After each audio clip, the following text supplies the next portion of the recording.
Hello friends, जय सिया राम। आज हम बात कर रहे हैं एक नई कड़ी की, दुर्गा सप्तशती के कीलक स्तोत्र का। अभी तक हम देवी कवच और अगला स्तोत्र के ऊपर एक एक वीडियो बना चुके हैं और अब हम कीलक स्तोत्र के ऊपर बना रहे हैं। दुर्गा सप्तशती के बारे में तो आपको पता ही है कि वो एक अनुपम ग्रंथ है और वह सिद्ध है। जो विद्वान लोग हैं, जो सनातन धर्मी हैं, उनमें यह ग्रंथ बहुत ही लोकप्रिय है और ये प्राचीन काल से ही दुर्गा सप्तशती का पाठ किया जा रहा है। आपने देखा भी होगा कि दुर्गा सप्तशती में दुर्गा सप्तशती का जो पाठ था वो रावण और मेघनाथ ने भी किया था निकुंभला विधि से।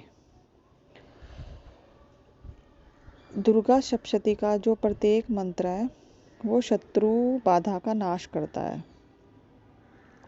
और हम नवारण मंत्र की तो बात ही कर चुके हैं कि वो रीढ़ की हड्डी और मेरुदंड के समान है। इसमें आज हम अब बात कर रहे हैं कीलक के बारे में। आखिर कीलक है क्या? कीलक का मतलब क्या है? कीलक का मतलब है कील दिया जाना, यानी किसी भी चीज़ को लॉक कर दिया जाए। लॉक हम कब करते हैं किसी चीज़ को? जब वो चीज़ बहुत ज़्यादा कीमती हो। अब आप अपना रुपया, पैसा, धन दौलत ऐसे ही तो नहीं छोड़ देते ना, आप उसको लॉक करके रखते हैं। ऐसे ही भोले बाबा ने, भगवान शंकर ने दुर्गा सप्तशती के प्रत्येक मंत्र को कील दिया है कि कोई उससे अननेसेसरी का फ़ायदा ना उठा सके। बिकॉज ऑफ दैट रीज़न जो दुर्गा सप्तशती है वो बहुत ज़्यादा पवित्र मानी जाती है। अब कीलक स्तोत्र की अगर बात करें तो 14 मंत्र हैं और उनमें ही कील यानी कि जो लॉक है, कोड है, जो वो कोड नंबर भी कीलक स्तोत्र में ही दिया गया है। अब इसमें एक ये गूढ़ रहस्य है, यानी कि ये गुप्त बात है, गुप्त रहस्य है ये, जो हमने भी विद्वानों से, अपने गुरुजी से ही सुनी है और वो ही मैं अपनी वीडियो में डाल रही हूँ। आपको हर वीडियो में ये गूढ़ रहस्य है, इसके कीलक को खोलने का रहस्य है, ये नहीं पता चलेगा। इसलिए इस वीडियो को बहुत ध्यान से सुनना बहुत ज़्यादा ज़रूरी है।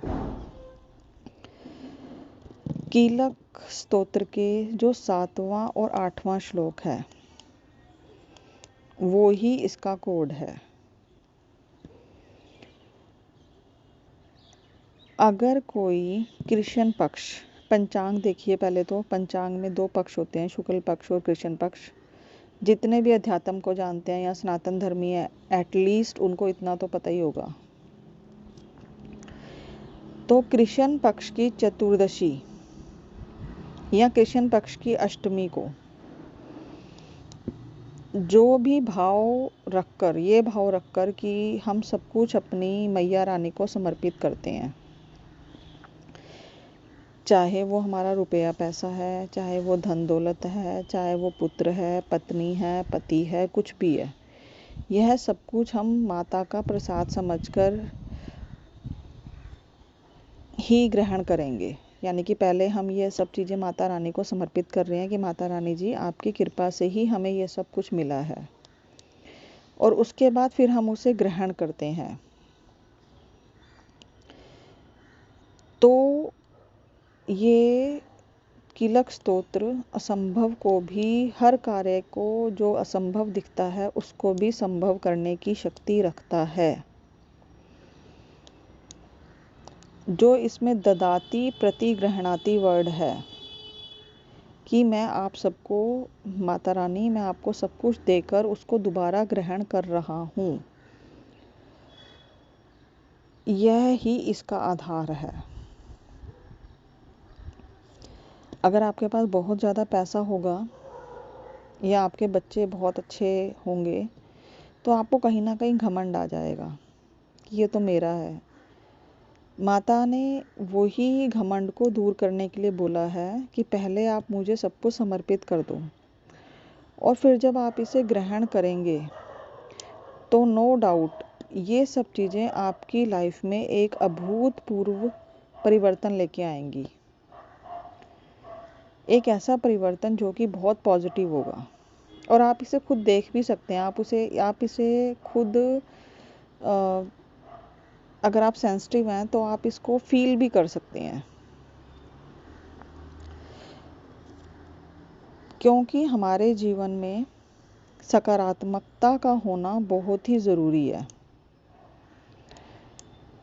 और कीलक स्तोत्र में माता रानी ने यह बोला है कि हमेशा जो कीलक स्तोत्र का पाठ है वह उच्च स्वर में ही होना चाहिए।